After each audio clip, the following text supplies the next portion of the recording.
Vas a escuchar un podcast de Canal Extremadura. Disfruta de este y otros contenidos en nuestra aplicación. 5, 4, 3, 2, 1, ignition.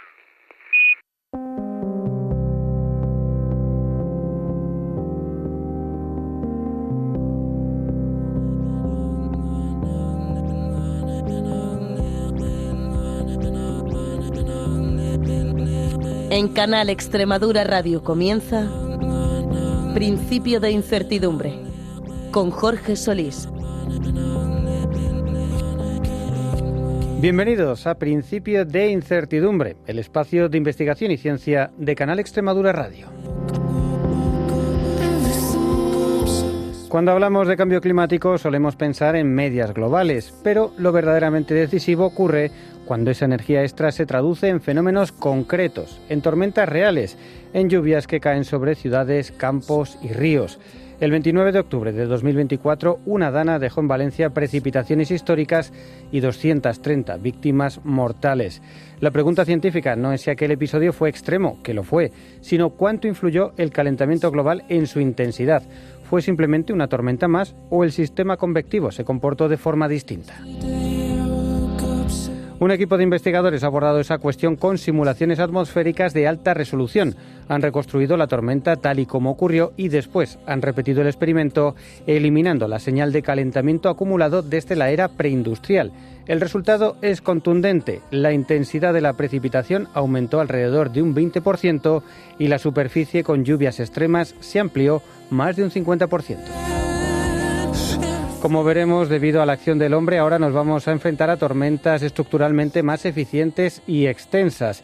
Y una de las zonas más afectadas va a ser el levante ibérico, lo que debe obligarnos a repensar cómo debemos prepararnos ante este tipo de fenómenos. Enseguida lo vamos a ver en detalle, pero antes, como siempre, les recordamos que estamos en X y en las principales plataformas de podcast si buscan Principio de Incertidumbre. ¿Nos acompañan? Principio de Incertidumbre. Investigación y ciencia para todos los públicos. El cambio climático no solo está elevando la temperatura media del planeta, está alterando la arquitectura interna de las tormentas. Y cuando esas tormentas descargan sobre territorios vulnerables, las consecuencias pueden ser devastadoras. El 29 de octubre de 2024, una dana dejó en la provincia de Valencia precipitaciones sin precedentes. En localidades como Turís se registraron más de 770 litros en apenas 16 horas y se batió el récord nacional de lluvias en una hora. Ahora, un estudio publicado en Nature Communications ha analizado este episodio con un enfoque físico de alta resolución para responder a una pregunta clave: ¿cuánto influyó el calentamiento global en la intensidad real de aquella tormenta? El equipo ha utilizado simulaciones atmosféricas de 1 kilómetro de resolución mediante un enfoque conocido como pseudo-global warming que permite reconstruir el mismo evento eliminando el calentamiento acumulado desde la era preindustrial. Al comparar ambos escenarios, los resultados son claros.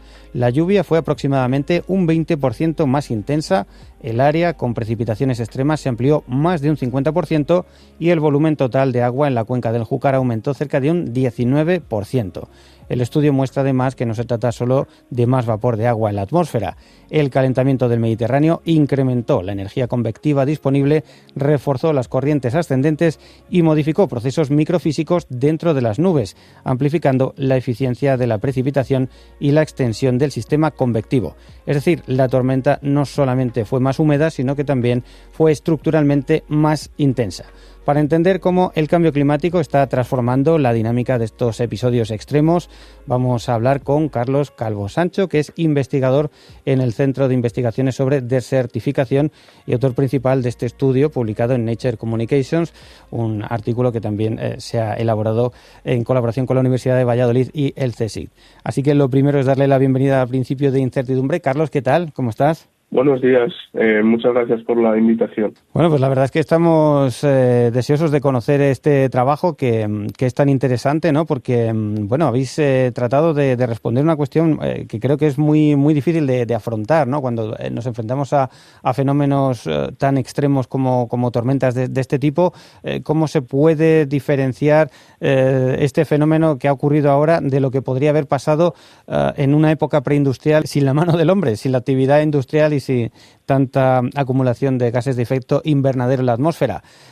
¿Cómo se puede, desde un punto de vista, si te parece general, antes de entrar en los detalles, tratar de hacer esa distinción en un caso concreto? Pues nosotros lo que primero hicimos fue simular el evento con modelización de alta resolución para ver si reproducía adecuadamente el evento y cuando teníamos la simulación que reproducía adecuadamente el sistema convectivo que provocó las inundaciones en la región de Valencia, pasamos a forzar las condiciones iniciales que se utilizan para inicializar los modelos para llevarlos a un clima preindustrial. Esto lo hacemos perturbando las variables de pronóstico de temperatura y humedad mediante el cálculo de un forzamiento climático. En este caso es un forzamiento en el que queremos quitar la señal de cambio climático desde la era preindustrial hasta la actualidad. Cuando tenemos ya construidas las condiciones iniciales en un clima preindustrial, pasamos a resimular el evento en ese clima preindustrial. Para que el estudio sea mucho más robusto, utilizamos 15 modelos climáticos para recoger toda la incertidumbre asociada. O sea que, de alguna forma, lo primero que tenéis es un modelo que nos permite, de alguna forma, volver a simular lo que sucedió. Y esto ya lo tenéis, está probado y podéis ver un poco cómo el modelo recrea con las condiciones, los parámetros de aquel día, todo lo que ocurrió. Pero luego lo que hacéis es que con ese modelo volvéis a probarlo, pero con unas condiciones en las que hubieran sido de esa época preindustrial, ¿no? Y lo hacéis en 15 modelos distintos para ver un poco cuál es la diferencia entre un caso y otro, ¿no? Nosotros lo que hacemos primero de todo es reproducir el evento en estas simulaciones numéricas de alta resolución y después lo que queremos llevar estas condiciones iniciales al clima preindustrial, es decir, previo a las fuertes emisiones de gases de efecto invernadero provocadas por el hombre. Es decir, llevar este clima presente a un clima preindustrial donde los efectos de los gases de efecto invernadero no habían hecho su efecto, es decir, no había aumentado la temperatura ni el contenido de humedad. Cuando tenemos esas condiciones iniciales creadas de un clima preindustrial, volvemos a resimular para poder comparar la simulación de control, la simulación de presente, con las simulaciones preindustriales y así cuantificar cómo el cambio climático ha influido, ha dopado el evento de Valencia. O sea, es muy interesante porque precisamente aquí lo que hacéis es que analizáis ese mismo evento desde dos perspectivas distintas. Lo que ocurrió verdaderamente con las condiciones iniciales de ese día y lo que hubiera ocurrido con las condiciones iniciales que se hubieran dado si no hubiera habido esa emisión tan grande de gases de efecto invernadero con el calentamiento inducido por el hombre. Y de esta forma podéis comparar. De alguna forma se trata de cómo puedo yo aislar y ver la diferencia entre una cosa y otra. Bueno, tenéis un modelo que simula perfectamente lo que ocurrió y así podéis hacer también ese otro prueba de cómo hubiera sido de la otra manera, ¿no? Lo digo porque esto es muy difícil de probar. Los efectos del cambio climático y demás muchas veces se pone en discusión de cómo se puede saber lo que hubiera sido, pero aquí vosotros lo que hacéis es que lo probéis en un caso concreto y conocido, ¿no? Eso es. Lo que nosotros queremos conocer es qué hubiera ocurrido si la tormenta de Valencia hubiera sucedido en un clima preindustrial. Esa es nuestra pregunta científica, nuestra pregunta de estudio. Porque la tormenta se hubiera dado igualmente, o sea, tenéis las condiciones que había en la atmósfera de anticiclón, de borrasca, de la dana que sucedió, todos esos parámetros están simplemente que podéis emular lo que pasó exactamente con los datos de ese día y lo que hubiera pasado con esa concentración de gases de efecto invernadero y temperatura menor, ¿no? Eso es, nosotros la situación sinóptica la dejamos fijada. Lo único que quitamos es la señal climática en las variables termodinámicas, es decir, tanto la variable de temperatura como las variables de temperaturas, como las variables de humedad, como las variables de la temperatura del mar. Además, también con esta metodología, como dejas fijada esa situación sinóptica, la tormenta como tal debería ser la misma, pero tenemos el ejemplo del derecho del Mediterráneo de 2022, que con la misma situación sinóptica, si hubiera ocurrido en un clima preindustrial, esa tormenta no se hubiera disparado, es decir, no se hubiera formado. Es decir, la conclusión de ese evento es que el cambio climático ha formado la tormenta, pero en el caso de Valencia, la tormenta se hubiera seguido formando en un clima preindustrial, pero el cambio climático lo que hizo fue darle más gasolina, reforzarla, doparla más. Bueno, pues vamos, si te parece, un poco al detalle comparativo. Queda claro que efectivamente, y de hecho un poco creo que la relevancia de este trabajo es haber encontrado un caso en el que se puede probar esto. O sea, tenemos una tormenta que sí o sí se hubiera dado en cualquiera de los dos escenarios, en el preindustrial como en el actual, y es interesante porque nos permite comparar los efectos preindustriales y los actuales, lo cual nos da un poco una medida de el cambio global a que nos está exponiendo respecto a lo que entendíamos, ¿no? Entonces, cuéntanos un poco así lo más relevante, aunque hemos dado alguna indicación en la introducción, ¿en qué fenómenos se ven incrementados y en qué medida? Los resultados principales de este estudio son que la intensidad de la precipitación aumenta un 20% y el área de precipitación extrema, es decir, superior a 180 litros, el umbral de aviso rojo de AEMET para la provincia de Valencia, aumenta un 55,4%. También, dados estos resultados, nos empezamos a preguntar qué había pasado dentro de la tormenta para que hubiera estos incrementos tan notables, y lo que hemos encontrado es que pequeños incrementos en superficie, un 10% de temperatura, un 10% de evaporación, y un 8% del flujo de vapor de agua, provocaba un incremento del 12% de las corrientes ascendentes, una liberación de calor latente, es decir, una convección más vigorosa superior al 29%, y esto provocaba una mayor actividad de la microfísica, que las consecuencias son la intensidad de la precipitación y la mayor extensión del área de precipitación extrema. O sea, que la conclusión fundamental es que hay un 20% más de lluvia intensa sobre un 50% más de superficie. Vamos un poco más al detalle de esa microfísica, ¿no? Porque habéis encontrado algunas cosas un tanto sorprendentes o que no se habían visto o que un poco cuestionan la forma en la que hemos venido entendiendo estos fenómenos. Hay en la escala Clausius-Clapeyron habitualmente se hablaba que con la subida de 1 grado de temperatura, ¿no?, la humedad que podía almacenar la atmósfera subía en torno a un 7%, pero vosotros aquí lo que habéis registrado, lo que habéis observado es que es mucho más que eso en estas condiciones, ¿no? Sí, lo que hemos encontrado es que la intensidad de la precipitación aumenta un 20%, mientras que la tasa teórica de Clausius-Clapeyron nos decía que por cada grado de calentamiento la atmósfera retendría un 7% más de humedad. Sin embargo, en eventos convectivos donde dentro de la tormenta hay procesos no lineales, este aumento podría ser superior. Y es lo que hemos encontrado en el evento de Valencia, que por cada grado de calentamiento, tanto la precipitación horaria como la precipitación seishoraria, hay un incremento del 20% por grado. Es decir, está teniendo un comportamiento super Clausius-Clapeyron, ya que supera por creces el 7% por grado de calentamiento.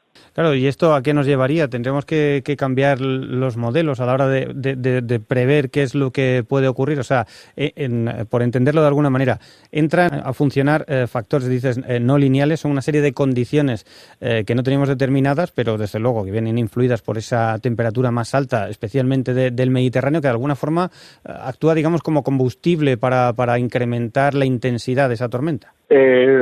Sí, a ver, los modelos físicos son capaces de recrear eventos no vistos hasta la fecha, ya que lo que hacen es, como tienen todas las ecuaciones físicas dentro del modelo, ellos pueden resolver cualquier tipo de evento en función de las condiciones sinópticas que vayan a ocurrir.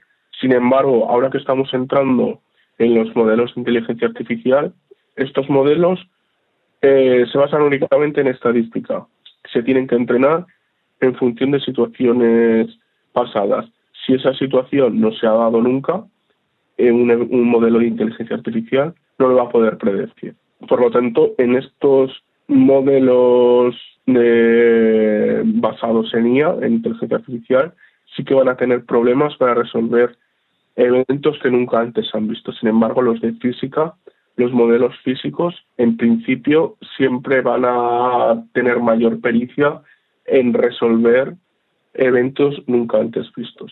Y supongo que vosotros los expertos trabajáis con ambos modelos, ¿no? De alguna forma, claro, los que son físicos propiamente describen todo lo posible, todo lo que puede ocurrir y, como lo dice la IA, pues está entrenada con todo lo que previamente ha ocurrido.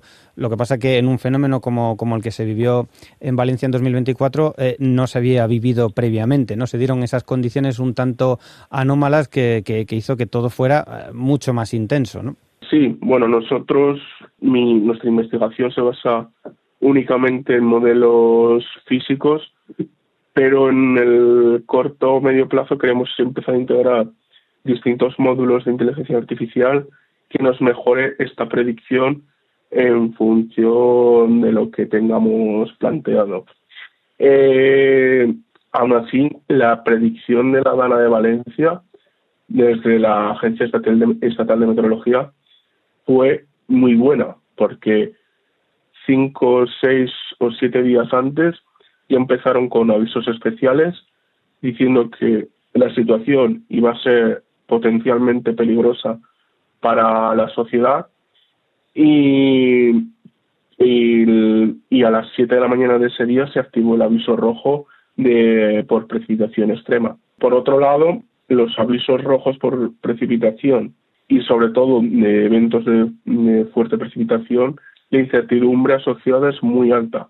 Por eso los avisos rojos no se suelen poner con mucha antelación, dada la incertidumbre que hay asociada, dado que la precipitación puede caer 100 kilómetros al norte, 100 kilómetros al sur, y el área del aviso sería otra. Por eso los avisos rojos se suelen poner con una antelación corta. Claro, porque justo en los modelos, ¿no? En la parte alta, por lo que veía en el paper, de la parte más extrema del percentil es muy voluble, es muy difícil discriminar la señal del ruido en el modelo, ¿no? Entonces, por eso necesitáis ajustarlo mucho en el tiempo, porque es muy difícil saber exactamente dónde va a caer y con qué intensidad. Eso es muy difícil saber el punto exacto, tanto espacial como temporal, donde va a caer esta precipitación extrema. Es como predecir dónde te va a salir la burbuja cuando estás poniendo a hervir algo en el fuego. Es decir, la primera burbuja. Saber dónde va a salir dentro del agua. Es muy difícil saberlo. Y en este caso, para haber podido rehacer el modelo, también otra de las cuestiones que se destaca como interesante en el trabajo es un poco la resolución con la que habéis estado trabajando. Yo no sé si en los modelos habituales de la EMET se puede ir con una resolución tan grande, o esto es más bien una cuestión casi forense a posteriori en la que podéis recrear algo así con una escala de 1 kilómetro cuadrado como punto de referencia, de unidad. ¿Cómo se trabaja? ¿Cuál es la diferencia entre hacer un trabajo de este tipo académico en el que tenéis todas las variables para ver en detalle cómo funciona el modelo a lo que utilizamos habitualmente para hacer las predicciones? Es una simulación de alta resolución que se suele utilizar en trabajos posteriores al evento para poder analizarlos y desglosarlos bien, aunque esta resolución se está volviendo cada vez más habitual en los modelos operativos. La EME tiene Harmony Arom en 2,5 kilómetros como operativo. Sin embargo, internamente tienen modelos de mayor resolución que son modelos de investigación para ver cómo es la pericia en distintos eventos para dentro de unos años poder ponerlo operativo.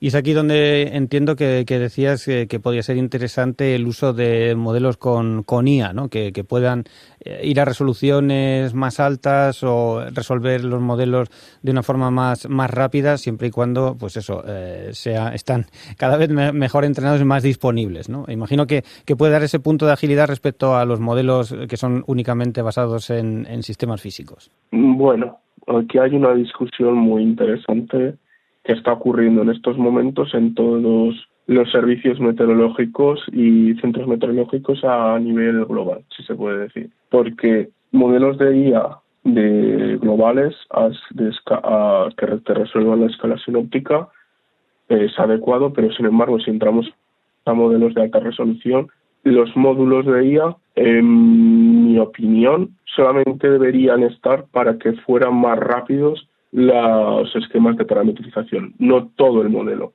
porque la convección, un modelo de inteligencia artificial, actualmente y en los próximos años no lo va a resolver bien, porque son eventos tan pequeños que no tenemos datos y que pueden ser eventos no vistos nunca antes, que un modelo de IA no los va a poder reproducir bien, dado que un modelo de IA lo que necesita es muchos datos y muchas observaciones para poder recrear ese modelo estadístico. Claro, y como vemos, estos son sistemas no lineales, es súper complicado saber exactamente cómo va y como característico de estos sistemas, cualquier perturbación en las condiciones iniciales te trastoca todo y hace que lo que pueda suceder pues sea un poco impredecible. Entonces, claro, que lo puedas modelizar mediante ella pues es complicado porque cada caso particular puede variar mucho. Aquí también otro de los aspectos que se destaca del trabajo es que recreáis la microfísica dentro, en el interior de nubes, ¿no? Algo que debe ser realmente complicado de ver y de analizar, y aparecen factores también pues no vistos como el del Graupel dentro de la nube. Cuéntanos un poco cómo son esos detalles para que nos hagamos una idea de lo complicadísimo que es modelar todo esto.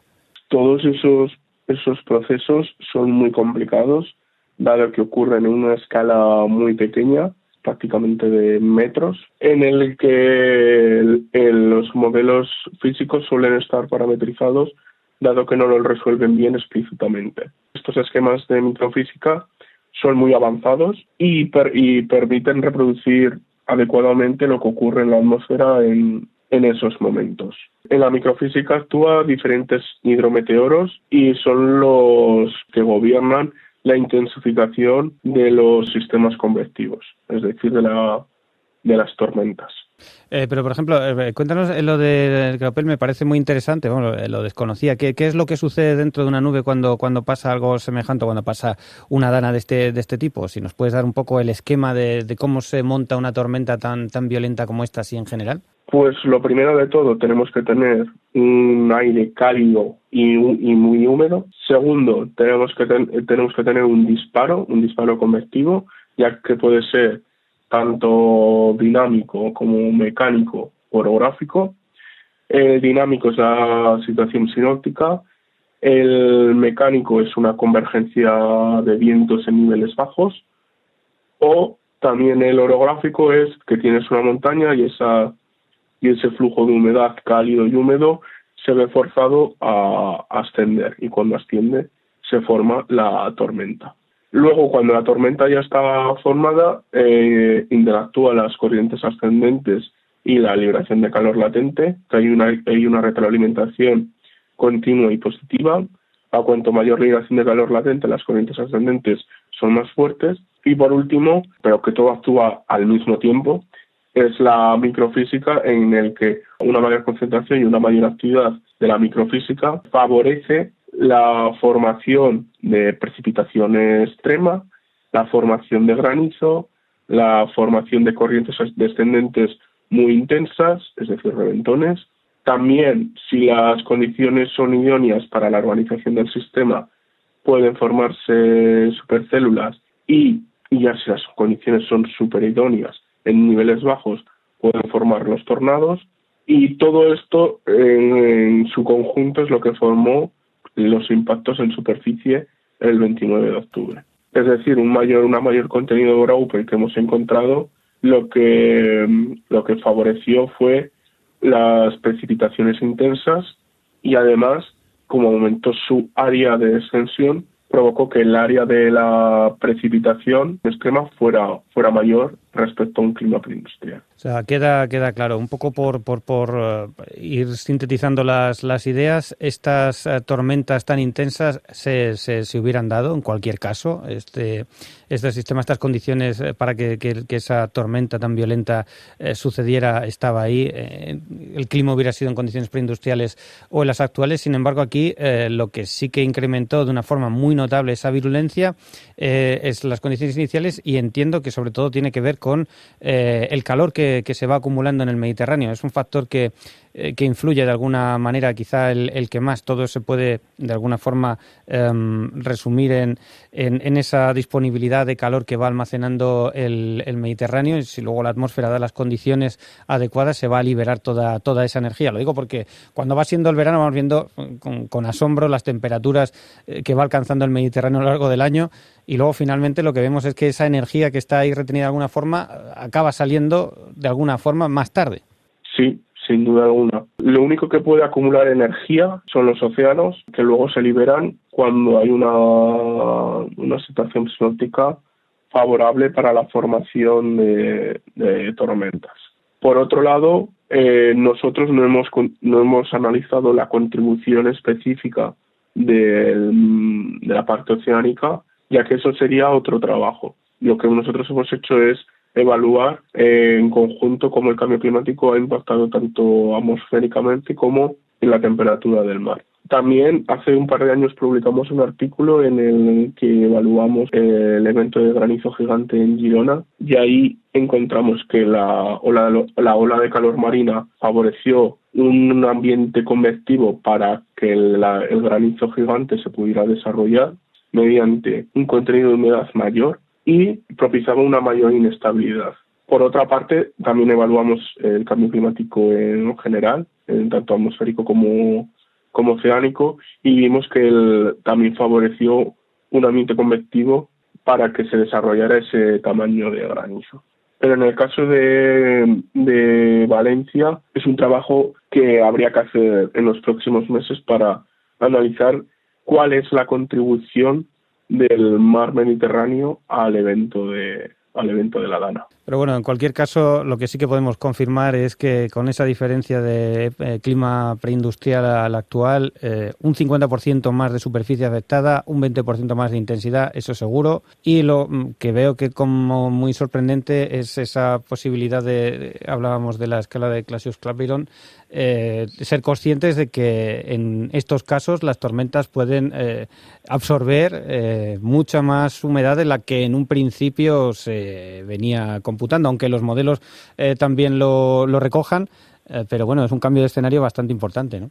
Sí, sin duda es un cambio de escenario muy importante en el que la sociedad tiene que empezar a adaptarse y sobre todo ser más resiliente en las zonas urbanas del arco mediterráneo, ya que este tipo de eventos va a volver a ocurrir. Puede que no sea en la región de Valencia, pero puede ser en Castellón, Alicante, Murcia, Almería, Tarragona, Barcelona, Girona. Cualquier punto del mar Mediterráneo, del arco mediterráneo, puede volver a ocurrir un evento de estas características.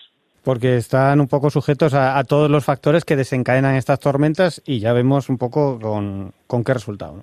Eso es. Lo que hemos visto con esta tormenta es que el cambio climático no la ha formado, eso hay que tenerlo en cuenta, pero le ha dado más gasolina, la ha dopado para que sea mucho más severa. Esto en concreto, ¿a qué es más intensa? Y entiendo que este trabajo no entra en eso, pero por lo que conocemos de lo que puede suceder con cambio climático, ¿puede haber una mayor incidencia de estos fenómenos? Es decir, las tormentas ahora puedan ser más violentas, pero ¿va a haber más tormentas? Pues es una muy buena pregunta, que aún no tenemos una respuesta con un grado de certidumbre adecuado. Pero existe una hipótesis que es una paradoja de que en el futuro puede haber menos tormentas porque el perfil atmosférico es más estable. Sin embargo, en el momento que haya una situación favorable a tormentas, estas van a ser mucho más severas, que van a tener mucha más energía. Es decir, vamos a tener menos tormentas, pero cuando las haya, van a ser mucho más severas. Es decir, un granizo más grande, precipitaciones más intensas, rachas de viento mucho más fuertes y sobre tornados eso hay que estudiarlo más en detalle, porque no es tan trivial. Bueno, en resumen y para un poco hacernos una idea de lo que tenemos que hacer aquí en adelante, aparte de evidentemente seguir refinando los modelos, hacer más trabajos como este que presentáis aquí, de cara a la sociedad, ya lo has dicho antes, toca prevenir, ¿no? Toca un poco, cuando se habla de cambio climático, no solamente intentar evitar reducir las emisiones y tal, sino que ya en el escenario en el que estamos ahora toca adaptarse. Eso es. Ahora la sociedad, todas las administraciones, estatales como regionales, tienen que hacer esfuerzos en una adaptación al cambio climático y hacer más resilientes los distintos municipios. Y sobre todo, no construir donde no se tiene que construir, que ese es uno de los problemas que hay en este país. Bueno, Carlos, pues te vamos a dar las gracias por haber compartido este trabajo tan interesante con nosotros. Recordamos Carlos Calvo Sancho, que es investigador en el Centro de Investigaciones sobre Desertificación, un centro del CSIC, también la Universidad de Valladolid. Muchas gracias por este tiempo, enhorabuena por lo que habéis conseguido y mucho ánimo para lo que tenéis por delante, porque desde luego es un campo muy dinámico, ¿no? En el que tenéis todavía muchas cosas por delante, tenéis, como nos cuentas, muchas cosas que hacer, así que repetiremos conversación para que nos sigas contando un poco cómo avanza esta disciplina, ¿de acuerdo? Muchas gracias, Jorge, muchas gracias a vosotros. Hasta aquí nuestro programa de hoy, muchas gracias por acompañarnos y hasta una nueva edición. Principio de incertidumbre @canalextremadura.es.